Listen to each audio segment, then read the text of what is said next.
Hey y'all, Bobby Lovell again here today. Time for another Sunday Funday video.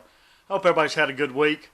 You know, I got a little upsetting news this week to find out a really good friend of mine who's also been in some of my stories already, John Burns, passed away.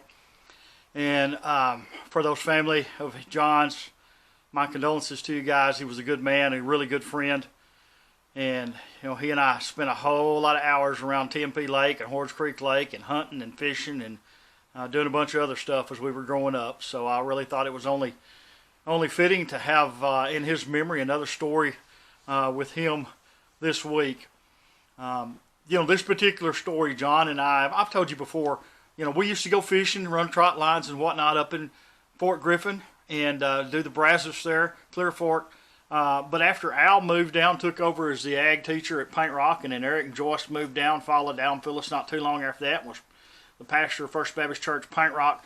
We moved all of our fishing expeditions down to the Concho River, and we'd stay out there on the river and had about 3 different properties that we could stay on. But we had one particular, the Curry Ranch, that we stayed on, and it was underneath a big pecan grove. And so we could camp underneath the shade and have our tables up there and cook underneath it. It was just shaded all the time, and it wasn't far down to running water where we could get the boat in and go upstream or downstream and run trot lines or rod and reel fish during the daytime. And right there also was a dog leg in the river, and we could swim and play in that water there. It was nice and deep. And so this particular time, it was in the evening, and Al and Phyllis had come out for supper, and we were all fishing a little bit.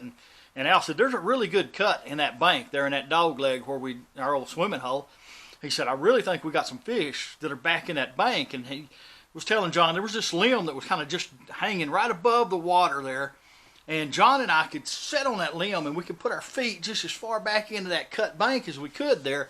And we could feel there was a couple of really good fish back in that bank. And so Al said, "All right, let me get a good breath." And John and I was kind of easing them back down into this far end of that cut in the bank so that Al could go down and maybe catch one of them.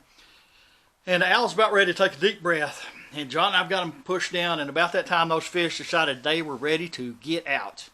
And both those fish turned around and went right straight out, and they hit that limb that John and I are sitting on. And John goes one way, I go the other way, flopping back out into the water. And needless to say, we didn't catch any fish. Didn't do any noodling, which was illegal at the time, but you know, we didn't catch them, so you know, no harm, no foul there. But, you know, it was a fun week. We had a really good week. John and I remember us just laying in the back of the pickup staring at stars and dreaming about what was going to happen as we got a little bit older. And one other time, and then one afternoon, I think Eric and Daddy were taking a nap, and John and I decided we were going to jump in a John boat and go around, do a little rod and reel fishing at the next running water. And I jumped back, and we're trying to get the boat out in the water and go down the river a little bit. About that time, John bails out of the little John boat that we're in and screaming and hollering, and I don't know what's going on. And about that time, I see a snake up and over and out of the boat just about as fast as John did, so I don't know which one was more scared of the other. But, you know, sweet times, good memories. And again, you know, for John's family, my condolences to you guys during this time. And just want you to know I'm praying for you, and I love you. And y'all remember, guys, take time to call upon another and see one another, because life's too short, and he will be missed. Guys, y'all have a wonderful week. Remember, y'all be sweet. I'll be purty. I love you, and God bless.